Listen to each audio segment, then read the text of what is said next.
Chapter 5 Master of the Dead. The light did not fade, it deepened, collapsing inward as though the world itself were being drawn into the summoning circle. A piercing cry, neither wholly human nor beast, tore through the island as the forming conjurer surged forward, its silhouette edged and blinding with silver fire. Alora's body trembled under the strain, her blood still feeding the sigil as the air fractured with power barely contained. A sound followed, sharp and resonant, like metal striking metal across a vast distance, echoing through the island as a crack of blinding radiance split the center of the summoning circle.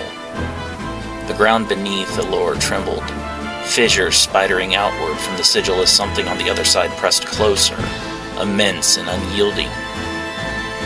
Aisheth took a slow step back now, his eyes narrowing, his confidence temporarily giving way to wary calculation. And then, from within the searing light, the faint outline of a figure began to take shape. A radiant female form and golden armor rises from the circle. In each hand, the warrior holds a sword of white light. The Valkyrie's skin is porcelain white, and her hair a vibrant red, like pure flame. Glowing energy, like white wings, extend from her back. "Hello, Gore," the snow-white princess, Alora says, out of breath. "Please lend me your assistance." The Valkyrie glances towards her summoner and gives a slight nod before returning her full attention to the undead. God is not here, still active. The Valkyrie's power is immediately reduced upon summoning.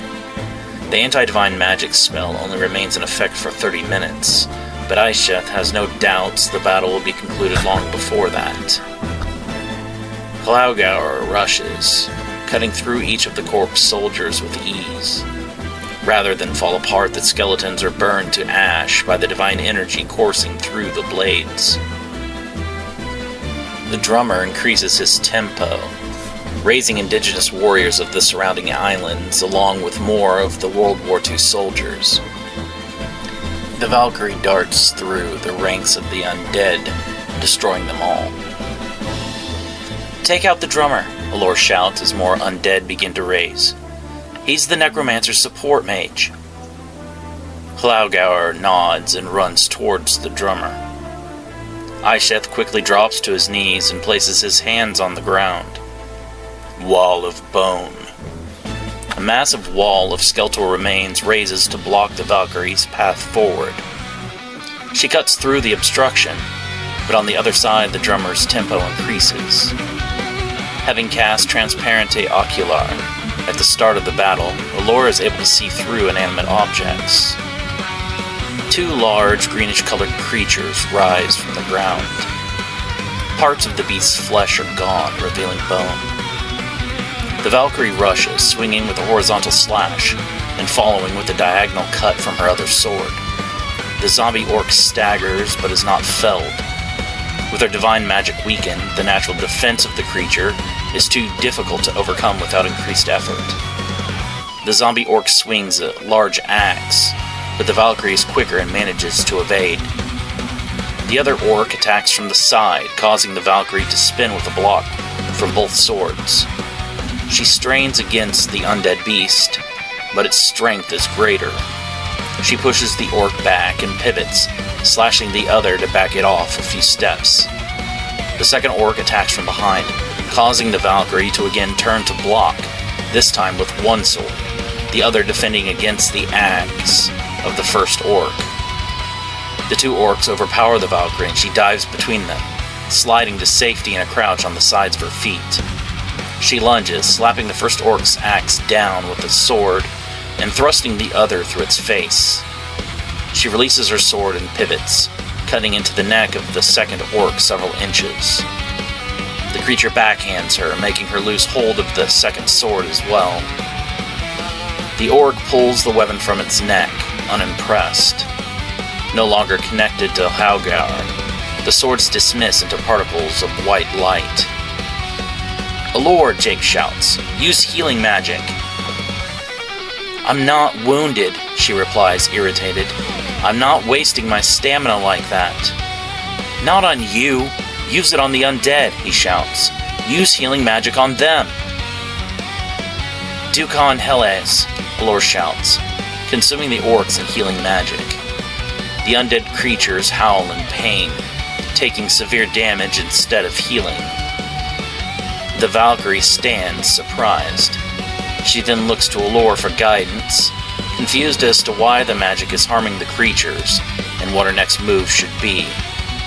The teen nods towards the Valkyrie, and she too casts a healing spell, unspoken, on the orcs. The creatures dissolve into boiling puddles of bone and rotting flesh. How did you know that would work? Zaya asks Jake. Jake smiles. I've played too many video games, I guess. In some RPGs, casting curative magic on a zombie-type monster will damage them.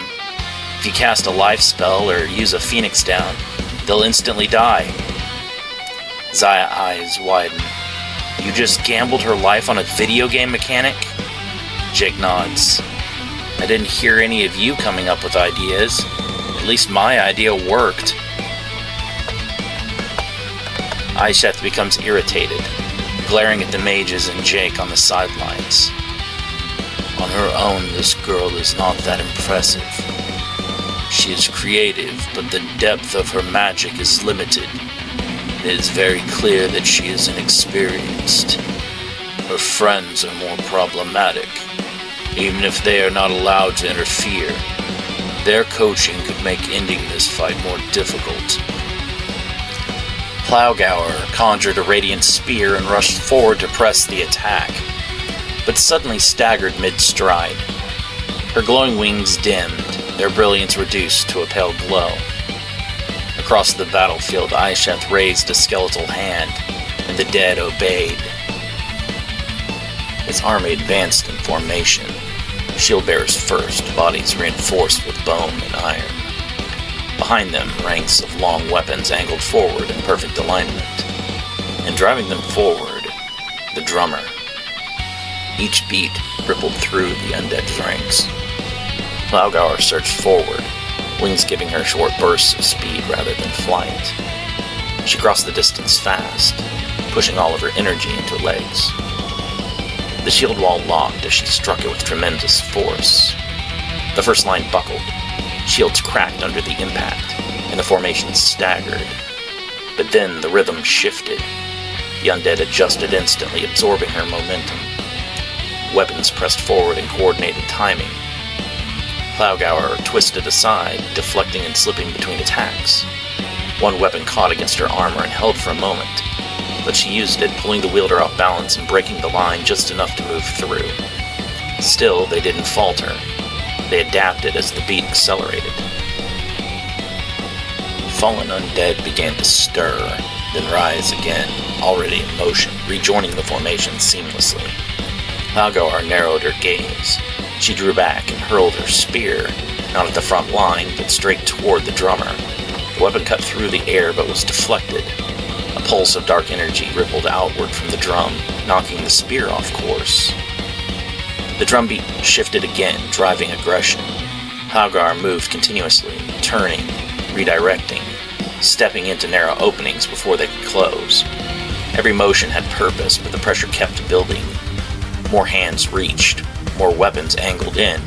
For a brief moment, there were too many at once, and she was held in place. The dim light around her flared brighter and sharper. She drove her hands downward and released a burst of force. The pressure pushed outward, breaking the hold around her and scattering her closest attackers. She rose again, breathing steady but strained. Plowgower changed tactics immediately. Her movement became unpredictable, with quick shifts and sudden turns, uneven pacing. The drummer tried to adjust, but the patterns faltered. Without consistent timing to follow, the undead began to lose coordination. Attacks overlapped and gaps opened. Plowgower pressed forward, using those openings without hesitation. Every step brought her closer. The rhythm grew more frantic. The undead surged in a last effort to overwhelm her. She leapt forward and was pulled down mid-motion. For a moment, she was buried beneath sheer numbers, her movement restricted. But then the pressure broke, and Haugauer emerged, armor damaged, wings dim, but her focus unchanged. She drove forward again in one final burst. An axe came downward, and she turned it aside with a sharp flick, the impact ringing up her arm. A spear followed from her blind side, and she pivoted, catching the shaft on her blade and guiding it past her ribs. A third strike descended from above. She stepped inside its arc, her shoulder checking the attacker aside without breaking stride. She advanced in a straight, relentless line. The drummer struck faster, trying to reassert control, to close the gap she kept creating. Undead lunged in, staggered timing, but she met each one with a single efficient motion, parry, deflect, redirect, never stopping, never turning fully away from her path. The drummer struck once more. Haugauer reached it. Her hand drove straight through the drum, disrupting its structure and the magic sustaining it. The sound stopped. The battlefield shifted instantly. The undead did not fall, but they hesitated. Their movements lost precision, no longer bound to a single guiding rhythm. The unseen coordination was gone. She stepped past the collapsing instrument and drew the blade up in a clean horizontal arc. The drummer's motion stopped. Its form split, the animating force unraveling as the rhythm that sustained it vanished completely. Haugauer did not look back as it fell apart behind her.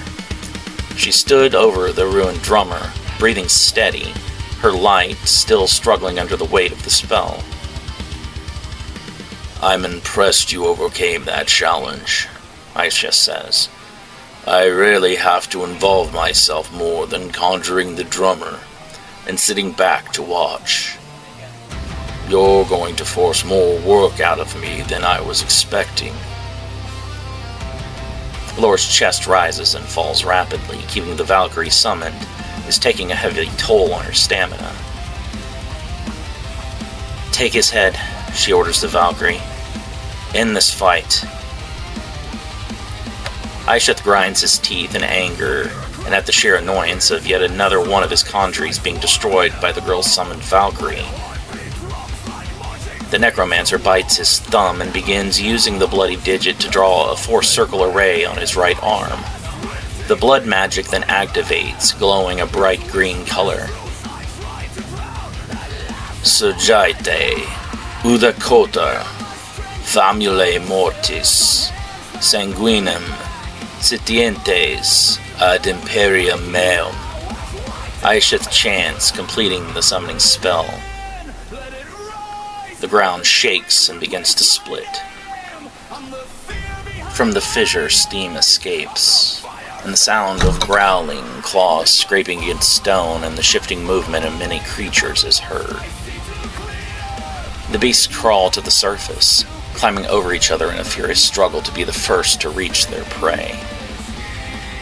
The dark forms become visible as they emerge from the fissure, nearly 20 black-furred monsters, with pointed ears, red eyes, sharp claws on both of their front and hind paws, and elongated snouts filled with needle-like teeth.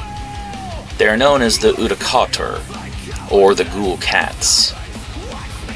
Udakator are the reanimated remains of felines, usually large wild cats, whose bodies have been altered through necromantic binding. Their musculature is preserved beyond normal decay, their joints reinforced with sinew-like shadow magic, and their senses heightened in unnatural ways. Their eyes do not just see the light, they detect residual life force, making them extremely effective at tracking living targets even in darkness or obscure terrain. Unlike most undead, which move in rigid patterns or rely on external control, Udakator retain a fragment of predatory instinct. They stalk, flank, and test defenses. They don't charge blindly unless commanded. Instead, they circle, probing for weaknesses and forcing opponents to divide attention. In a battlefield already filled with coordinated undead, they introduce something far more disruptive. unpredictability. Because they retain instinct, Aisheth doesn't need to micromanage every movement. A simple directive, hunt, isolate, or kill, is enough.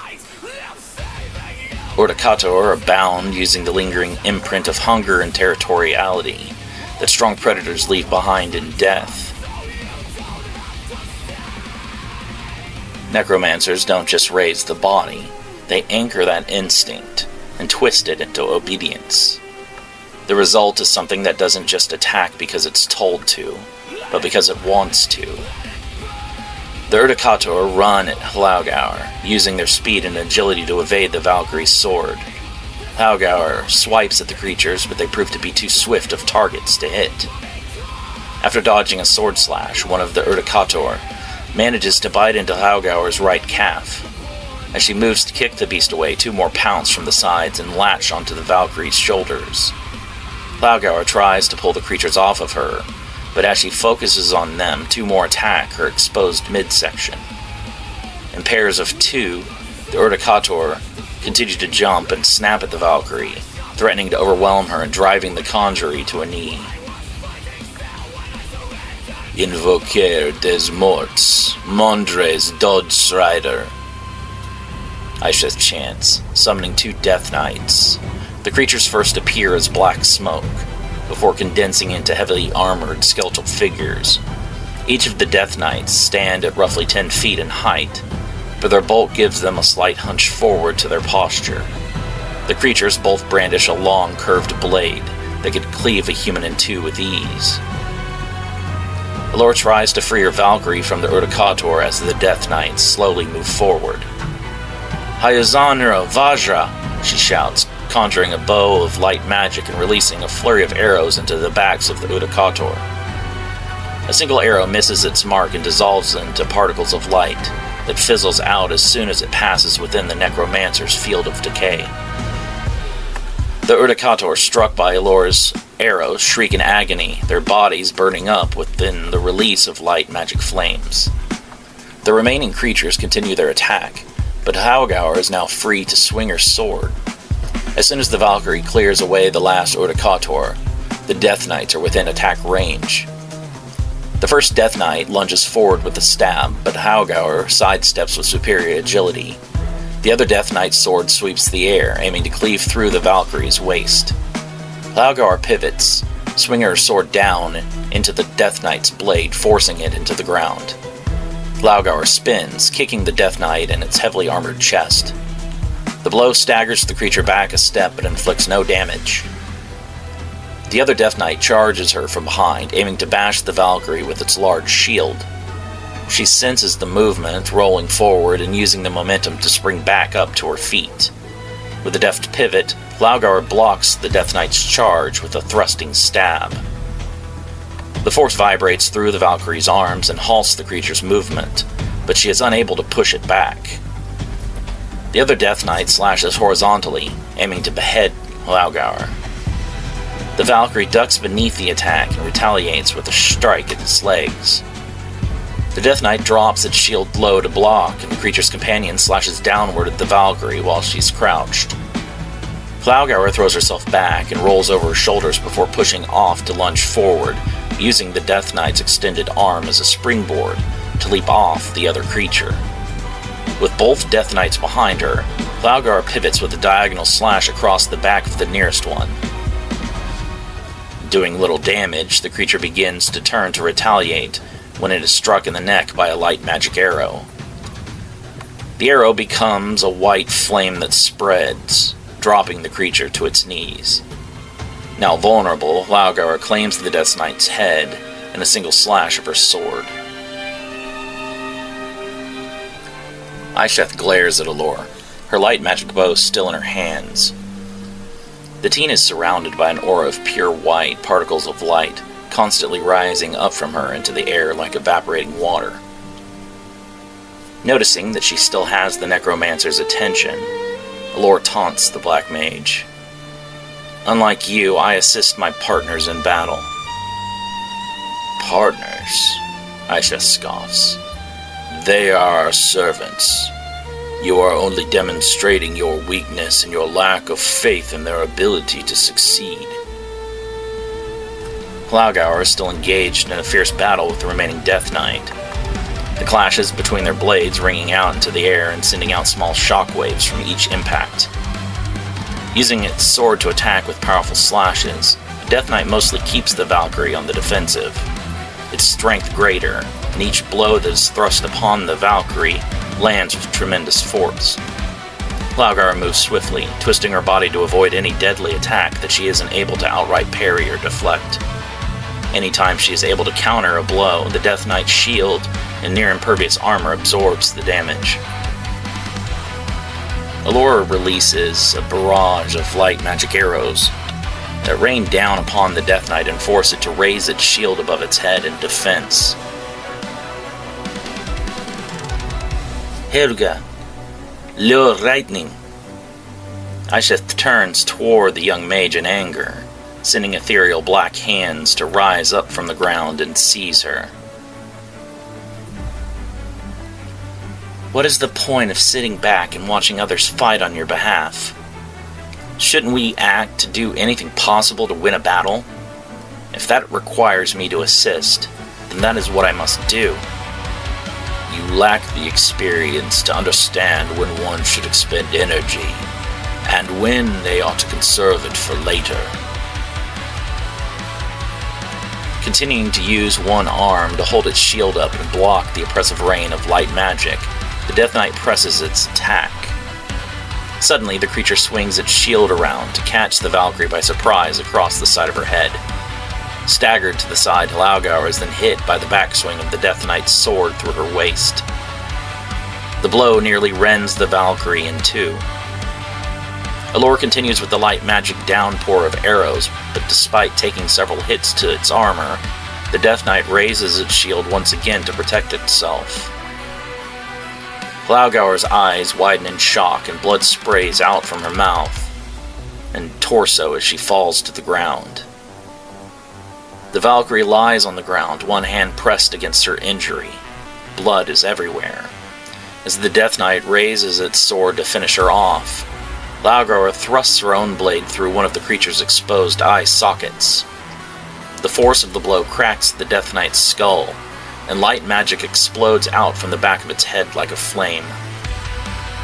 The creature stumbles back, dropping its weapon to the ground. Allura immediately seizes the moment and fires two larger arrows into the creature's now unprotected skull. White flames erupt from the Death Knight's skull, consumed in purifying light. Hlaugauer sits up to one knee, propping herself up with her sword. The remains of the Death Knight burn away, finally dissolving back into the black mist from which it was formed. How's that pacifist strategy working out for you? Allura asks. She's begun to sweat heavily, the cost of keeping such a powerful summoning active this long taking its toll. Aisheth, on the other hand, is breathing normal and seems completely composed. He grins, a massive set of black jaws erupting from the ground behind Allura. It is working just fine for me. Conserving my stamina and magic power allows me to cast additional summoning spells throughout our battle. Allura pivots just as the jaws begin to close in around her. Hlaugauer suddenly materializes in the air above Allura, using her sword to keep the creature's mouth from closing. No longer holding her injury, the blood steadily pours out from the Valkyrie's side to the ground below. Allura fires multiple light arrows into the roof of the creature's mouth, and the creature retreats backwards, shaking the ground violently as it moves. Allura takes in the sheer size of the behemoth, easily 100 feet in length. The creature's hide is thick and gray like the skin of an elephant, but large sections are opened up to expose decayed flesh and the bones within. Like an enormous fat-bodied lizard, the Ambisphena resembles a dull-colored Gila monster. Iskelet umbris alair, Aisheth chants, raising spectral black hands to try and grab Allura and Hlaugauer. The Valkyrie pulls free of the hands and slashes through them with her sword, before dropping to one knee and leaning on the weapon in severe fatigue and pain. Invocar des morts, mondres, dods, rider. Aisheth continues to press the attack, summoning 2 more Death Knights behind his foes. The Death Knights raise their swords to attack, but Allure moves in defense of her summoned ally, surprising even the Valkyrie herself. The teen rushes past Laugauer, converting her light magic bow into a scythe. Allure blocks the downward swing of one of the Death Knights, but their strength is greater and they manage to pull the mage off balance. One of the Death Knights kicks Allure square in the chest, sending her crashing to her back. Laugauer stands up quickly, wincing in pain because of her severe injury. She takes a step to help, but again falls to one knee. Aisheth begins to laugh, Allure struggling to get back up due to her fatigue. This is the consequence of your poor strategic decisions. A mage that relies on summoning magic as their primary source of offense should work to ensure that they are in a position to maintain the conjuries and prevent damage or stamina loss. Heil gaze, lumiere, Allure says with a strained voice, surrounding herself with a powerful light magic aura that increases both defensive and offensive ability. Lichtdragon. Using the power of the light magic surrounding her, Allure greatly increases her speed and agility, as well as her protection from dark and necromantic magic. Dance of Light. You foolish child, Aisha says. You still think you can win this battle. Have you not seen that I've been going easy on you? Despite what you might have assumed, I do not relish the pain and torture that you are putting yourself through to fight me. I don't need someone like you telling me what to do and criticizing me, while also trying to kill me. If my friends are all putting their lives on the line, I can't be expected to just sit by and watch. I refuse to be killed by you. I will win this match and move on to the next round. This will be the last mistake you make, child. I find no joy in snuffing out the life of one so young, but even that will not save you. You chose to enter this tournament, and accepted all of the rules and consequences that came with that decision. My hand will not be stayed. You are going to die. Don't talk to me like you have any human compassion left remaining in that black heart. Not after all the people that you've killed. Death is merely another phase of our mortal existence. You speak of death like an adversary, yet it is as fundamental to this universe as any other force. Death predates the life of this world, and that of any other. Death existed in the void when the first planets began to form, and the stars erupted into brilliance. And after all things pass away, death will continue on as if life had never existed at all. A small blip in the history of time. Death is not to be feared or hated. Death is a celebration of casting off our mortal weaknesses and walking in the shadows of the eternal. Allure catches the movement of Laugauer in the corner of her eye. If you love death so much, why don't you go off and see him in person? I think you're the one that fears death. Embrace of Thanatos, Aisheth casts. He blankets himself in a shroud of black energy. The Valkyrie rushes, attempting to attack, but on contact she screams in pain and explodes into millions of shimmering particles of light. Allure is knocked to her back due to the feedback. She struggles to climb back up to her feet, blood running from her nostrils. Anything that touches one blessed by the god of death is killed immediately, Aisheth explains. Visualize magic. Magic meter, Allure whispers, causing Aisheth's stamina and ability to cast to become visible as a green bar beside him. She feels her heart sink as the bar is completely full, Only a tiny sliver that is barely detectable has been used thus far. Aisheth laughs. You could have just asked me. All this despair you have just bought upon yourself. I don't have enough stamina left for another summoning. Allure thinks, trying to calm herself and not panic. I have to get a direct attack on him before he can conjure more undead. Blinding flash, Allure screams, trying to blind Aisheth with a ball of bright light before quickly flinging her dagger into the light. For an instant, hope flared in Allure's heart, only to shatter into bitter disappointment as the blade cracked and crumbled to dust mere inches from its target. The necromancer's voice cut through the aftermath of her failed strike, his words chillingly matter-of-fact. All things waste away before the god of death. Metal is not immune to the ravages of decay. Death is absolute in all things. Confusion and horror mingled on Allure's face as she struggled to comprehend Aisheth's invocation of Thanatos, the god of death. How can a necromancer worship death?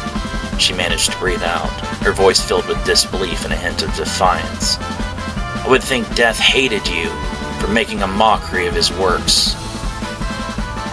Aisheth's response was cold and calculated, his confidence unshaking as he stood over Allure, his dark robes billowing in the ocean breeze. That merely shows how ignorant you are of death. I offer sacrifices to Thanatos. Where do you think my powers come from? Not just any mage can pick up necromancy and be successful. The backing of a god of death is the only true way to gain control of life. You can't continue to play God and pretend like you've got some dark divine blessing, Allure growls. You're a perversion of everything that I believe. Belief is a fragile thing, he replied. It shatters easily when confronted with truth. He took a slow step closer, his presence pressing in like a closing grave. You name me perversion. I name myself instrument. It is of little consequence which of us is correct. Angered, Allure deepens her fighting stance and screams, channeling all of her magical energy together into a brilliant golden aura. Crionle! Not good, Sinnoh whispers, the first to pick up on the battle's momentum shift. She's desperate, not thinking clearly. Allure, he shouts, do not engage him directly. Keep your distance and fight strategically. This battle is not over. There is no reason for you to lose your composure. As Allure surged forward, with enhanced speed granted by the Crionle spell, her determination blazed brighter than ever. With a primal yell, she closed the gap between herself and Aisheth in an instant, her muscles thrumming with augmented strength. But the necromancer was ready, his dark eyes narrowing with focus and anticipation. Aisheth raised his hands, weaving dark incantations with swift precision. In response, a wall of bone erupted from the sandy ground, forming an impenetrable barrier between him and Allure. Undeterred, Allure threw herself at the bone wall with all of her might, her fists smashing through the brittle defenses like a battering ram. Bone shards exploded into the air, but as she breached the barrier, she was met with a chilling sight. On the other side of the wall of bone, a cluster of undead corpses awaited her.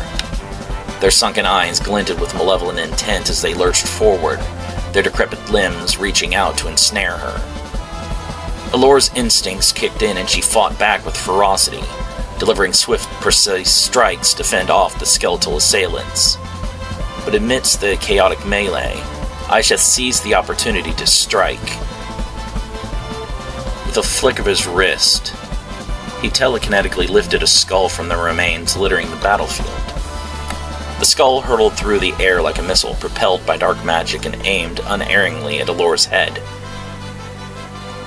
The skull struck Allure with devastating force, impacting her cheekbone with a sickening crunch. Pain exploded through her head, momentarily blinding her with white-hot agony. The impact knocked her off her feet, sending her crashing to the sandy ground with a heavy thud. Stars danced before her eyes as she struggled to regain her bearings, blood trickling from the gash where the skull had struck. Aisheth's laughter echoed across the battlefield, a sound filled with cruel satisfaction. "Your efforts are futile, young apprentice," he taunted, his voice carrying over the tumult of battle. "You cannot hope to defy death itself." Allure gritted her teeth against the pain, pushing herself up from the ground despite the protests of her battered body. The taste of blood lingered in her mouth as she staggered upright, her vision swimming with dizziness. She knew she couldn't afford to falter, not with Aisheth's relentless assault threatening to overwhelm her. As Allure got to her feet, an anger burned in her eyes stronger than the pain radiating through her body. She focused her will, and with a primal cry, Allure surged forward, her movements swift and decisive. She closed the distance between herself and Aisheth with uncanny speed, her fists clenched and ready to strike. Each step sent tremors through the sand beneath her feet as she lost herself into a flurry of punches and kicks, aimed at the necromancer. But Aisheth was prepared. With another flick of his wrist, skeletons rose from the sand, their brittle forms creaking and clattering as they formed a shield around Aisheth. The bones intertwined with the corpses of previously felled undead, creating a grotesque barrier that absorbed the force of Allure's attacks. Allure's blows landed against the bone shield with jarring impact, but they were deflected and absorbed without ever reaching Aisheth himself. The necromancer's mastery over the undead allowed him to manipulate their remains with precision, directing their movements to counter Allure's assault with deadly efficiency. As Allure fought on, frustration and exhaustion began to weigh heavily upon her. Her enhanced speed allowed her to evade some of the retaliatory strikes from the undead, but she couldn't avoid them all. Bony fingers clawed at her, ripping through her clothes and leaving shallow cuts on her skin. The corpses lumbered forward, their movements jerky and unnatural as they closed in around her, trapping her in a deadly dance of combat. Aisheth's voice cut through the chaos, taunting and merciless. "You are outmatched, young mage," he sneered. His eyes gleamed with sadistic delight. "Your strength is nothing compared to the power of death." Despite the odds stacked against her, Allure refused to yield. But for every blow that Allure landed, Aisheth had a counter. The relentless assault took its toll, wearing down Allure's stamina and resolve with each passing moment.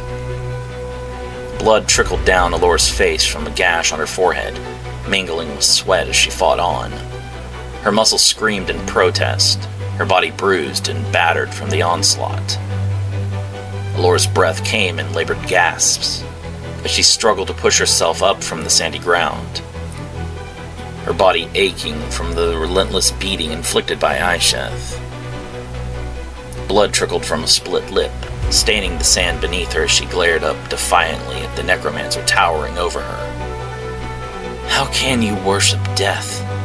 Allure managed to rasp, her voice hoarse with pain yet filled with an unwavering resolve. "Death is the end, the ultimate adversary to life. It's not something to be revered or controlled." Aisheth regarded her with a mixture of amusement and disdain, his dark eyes gleaming with a fanatical fervor. "You speak from ignorance, young mage," he retorted, his voice cold and authoritative. "Death is not mere cessation, but transformation. Through Thanatos, we gain insight into the mysteries of existence. We wield power over life and death itself." Allure winced as she attempted to rise to her feet, each movement sending sharp jolts of pain through her battered body. "You're deluded," she countered, her voice laced with frustration. "Manipulating the dead defies the natural order." Aisheth chuckled darkly, a chilling sound that echoed across the beach. "Nature is indifferent, mage," he replied with unsettling calmness. It is we who impose meaning and order upon it. Thanatos offers clarity amidst chaos, a pathway to transcendence. Allure shook her head, disbelief and defiance roaring within her. You're wrong, she insisted, her words edged with desperation. True power lies in creation, in nurturing life and protect it from the likes of you. Aisheth's expression hardened, his patience wearing thin. Your idealism blinds you, he sneered, his gaze boring into Allure with contempt. Thanatos does not discriminate. All souls are his to claim, regardless of your feeble protests. Struggling against the pain, Allure forced herself to stand upright, her legs trembling beneath her. She locked eyes with Aisheth, determination burning in her gaze despite the odds stacked against her. I will stop you, she vowed, her voice trembling with both fatigue and resolve. No matter the cost. Aisheth's lips curled into a cruel smile, his confidence unshaken. You can try, he taunted, raising a hand to summon dark energies that crackled around his fingertips. But in the end, death claims us all. Invocar des morts, mondres, dods rider. A smug grin twisted Aisheth's features, confident that victory was within his grasp. With brutal efficiency, the Death Knight closed the distance between them in a blur of movement, his knee driving into Allure's gut with bone-crushing force. The impact stole her breath, a sharp gasp escaping her lips as pain exploded through her body. Before she could recover, a powerful right hook slammed into her jaw, snapping her head back violently. Allure staggered backward, stumbling across the sandy beach. Her head spun, her vision swimming from the force of the blow. The taste of blood filled her mouth as she fought to remain conscious, the world tilting dangerously around her. The Death Knight's relentless assault continued unabated, fists raining down with merciless precision. Each blow landed with a sickening thud, the sound of flesh meeting flesh punctuating the air. Allure's body convulsed with pain, her senses overwhelmed by the onslaught. Her magical defenses faltered under the sheer brutality of the Death Knight's physical assault, leaving her vulnerable and reeling. Allure's world narrowed to the agony pulsing through her battered frame, each strike intensifying the ache in her bones. Her thoughts swirled in a haze of anguish and determination. She refused to surrender, clinging to the flickering ember of defiance burning within her. Through the haze of pain and disorientation, Allure summoned her willpower, drawing upon reserves of strength she never knew she possessed. With a desperate surge of adrenaline, she lashed out, channeling the last vestiges of her magical prowess. Her fingers clawed at the sand, seeking purchase as she fought to regain her footing. Allure's breath came in ragged gasps, her muscles protesting with every movement. Yet she refused to yield, her spirit unbroken despite the overwhelming odds. As the Death Knight prepared for another onslaught, Allure's eyes flashed with a steely resolve. She knew she couldn't match him blow for blow, but she could not allow herself to be crushed beneath the weight of his cruelty and arrogance. I can't stand by and watch this anymore, Jake growls. I don't care if I'm disqualified. This is wrong. Do not even think about interfering, Nimura shouts. I will wrestle control from you if needed, but we must not jeopardize our standing in this competition. Playing by Inyana's rules right now is the only way we are going to get our shot at killing Hui. Allure lay on the ground, battered and bloody, the coppery taste of blood lingering in her mouth as she struggled to regain her senses. Danny's voice pierced through the haze of pain and exhaustion, heavy with guilt. I should have never let her come along, she lamented, her words filled with remorse. She's skilled with support magic, not combat. Jake's response was swift and decisive. his voice tinged with urgency. "Use a return spell," he urged, his eyes fixed on Allora's prone form. "Send her back before she's killed." Danny nodded grimly, reaching into her satchel and retrieving one of the spell orbs they had prepared for emergencies. She whispered a quick incantation, activating the magical energy of the orb before tossing it towards Allura. The orb shimmered with magic, poised to whisk Allura away from the battlefield and back to safety. But Inyana intervened. With a flick of her wrist, she conjured a powerful gust of wind that redirected the spell orb, sending it hurtling out to sea. "I said no interfering," she declared. "Try that again and you will be disqualified," voice threatening a fate far worse than expulsion from the tournament. Aisheth loomed over Allura with chilling presence, his fingers caressing her cheek in a mockery of tenderness. His voice dripped with sadistic amusement as he observed the unfolding scene. "Isn't that so sweet?" he mused aloud, his tone laced with cruel sarcasm. "Your friends are upset. I almost feel sorry for them." Allura's eyelids fluttered weakly as she struggled to focus. Danny and Jake's distant shouts urging her to fight back, echoing in her ears. Determination flickered in her gaze despite the overwhelming odds stacked against her. "They care about you so much," Aisheth continued, his laughter echoing across the beach. "I'm curious to see their reaction after I kill you and raise you back to serve me as a corpse puppet against them." With a surge of defiance, Allura summoned every ounce of strength left within her battered body. "Creonle," she strains, further boosting her physical attributes. Now pushed far beyond her limits, the mage's body is in danger of being torn apart by her own magic. Ignoring the pain, she throws an elbow with explosive force, striking Aisheth across the face. The necromancer staggered back, surprise flickering briefly across his features. His blood streamed from his broken nose. Despite landing a critical blow, Allura is unable to capitalize off the surprise and push her assault any further. "Are you going to continue fighting me?" Aisheth asked, surprised. "You landed one hit on me, but I have you at death's door. And trust me, I know what that looks like."